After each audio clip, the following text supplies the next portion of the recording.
Le rendez-vous de l'écho avec la Caisse d'épargne, la banque nouvelle définition pour les entreprises.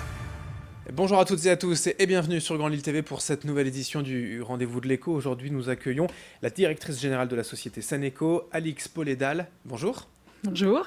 Alors, on va parler de filière lin avec vous, en général. Déjà, si vous deviez quand même présenter un peu plus en détail votre métier aujourd'hui, le métier de l'entreprise Saneco. Alors, le métier de l'entreprise Saneco a bien évolué. Aujourd'hui, on se définit comme sourceur d'articles en lin, donc sourceur et distributeur, bien évidemment, auprès de grandes marques, notamment comme les Trois Suisses, Cyrillus, Sylvie Thirier, etc. Donc, en fait, on a une expertise de la filière, de l'amont jusqu'à l'aval aux produits finis. Parce que, en fait, l'histoire de la société qui est familiale, comme mon grand-père l'a créée, il était un simple négociant de fibres de lin, puisqu'il faut savoir que la fibre de lin est un produit régional, une culture qui est à 80% produite en Europe, mais très régionale, donc c'est-à-dire de Caen à Amsterdam. Surtout sur un bassin nordiste. Sur la côte, voilà. Et donc dans un les Hauts-de-France, évidemment. Ouais. Un quart dans le Nord-Pas-de-Calais. Ouais. Voilà, donc mon grand-père s'occupait de vendre cette production locale à toutes les filatures qui, à l'époque, dans les années 50, étaient encore dans la métropole lilloise. Bien sûr. Après, il y a eu la mutation de l'outil industriel dans les pays de l'Est, puis maintenant en Chine. 80% des filatures de pur lin aujourd'hui se trouvent en Chine. Donc aujourd'hui, on exporte cette fibre de lin. Et aujourd'hui, Saneco a suivi ce processus. Et pour donner une idée de l'entreprise en chiffres, en collaborateurs ou chiffre d'affaires, on en est où aujourd'hui ? Alors aujourd'hui, on a une petite centaine de collaborateurs, donc dans le monde entier. On est une vingtaine en France, mais on a aussi des filiales donc en Chine, en Lituanie et en Égypte. Donc en Lituanie, on a une unité de production, notamment une corderie qui fait de la ficelle de lin, aussi bien pour le marché agricole, pour emballer les balles de lin, que pour, par exemple, le marché du jambon de Parme qui est suspendu à de la ficelle de lin. C'est dans l'AOC du jambon de Parme. Oui, tout simplement, c'est parfois méconnu, mais ça peut être précisé. Vous êtes un acteur incontournable du lin aujourd'hui en France, en Europe également ? Alors on est unique puisque on est les seuls à proposer une offre globale. Donc fort de la maîtrise de ce sourcing et de l'expertise de notre matière première, on est capable de livrer aussi bien les marchés du textile, qui reste quand même majoritaire, mais on fait, donc j'ai parlé de la corderie, on livre aussi le marché de la papeterie, parce qu'il y a du lin dans le papier à cigarette, dans le billet de banque, notamment le dollar américain, ou dans les toiles à peindre des peintres. Voilà, et il y a aussi du lin dans tout ce qui est nouveau composite, notamment pour l'industrie automobile, donc dans les portières de voitures, des voitures haut de gamme.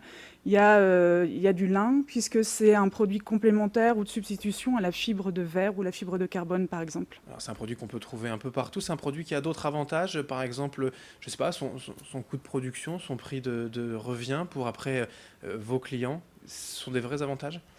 Alors, le lin se positionne en termes de prix un peu supérieur au coton, du fait aussi de sa rareté, puisque le lin, c'est 1% du textile mondial uniquement, et de ses coûts de production aussi. Puisque le coton est plutôt fait dans les tropiques et dans des pays en développement, exactement. la main-d'œuvre est moins chère. Mais... le lin est connu pour ses qualités donc de légèreté, hypoallergénique et antitranspirant notamment. Si vous dormez dans des draps en lin une fois, vous êtes conquis et vous ne savez plus vous en passer. Voilà, exactement. Et c'est des qualités qui sont reprises dans des tissus techniques notamment. Et au travers des époques, au travers de vos générations, le lin a su conserver justement ses avantages ou encore même les accroître en fait et aujourd'hui en bénéficier pour se positionner ? C'est vrai qu'aujourd'hui, le lin a toutes les qualités par rapport aux besoins actuels, on va dire, de consommation qui tend de plus en plus à privilégier les produits naturels, bio, etc., puisque du lin demande 13 fois moins d'eau que le coton, par exemple, pour être produit, et il n'y a aucun traitement. C'est des cultures totalement naturelles. C'est vrai que l'offre qu'on est en train de mettre en place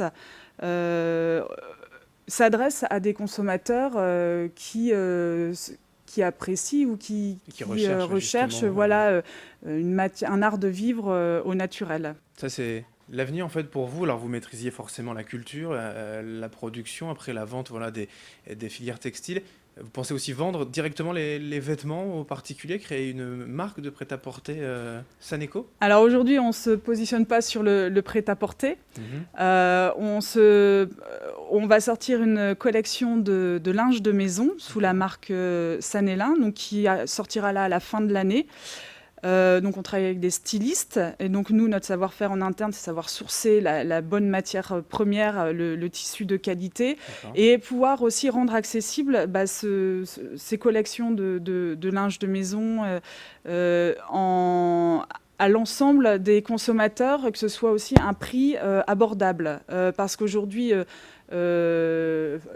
surtout dans le linge de maison, il y a tout niveau de prix. Voilà. Et on veut vraiment démocratiser, et si on veut dire, on a un peu une mission sociale. Saneco.com, tout simplement, pour tout savoir donc, de cette entreprise historique, familiale et régionale de la filière lin. Merci à Alix Poledal d'être venu aujourd'hui nous présenter l'entreprise. Avec plaisir.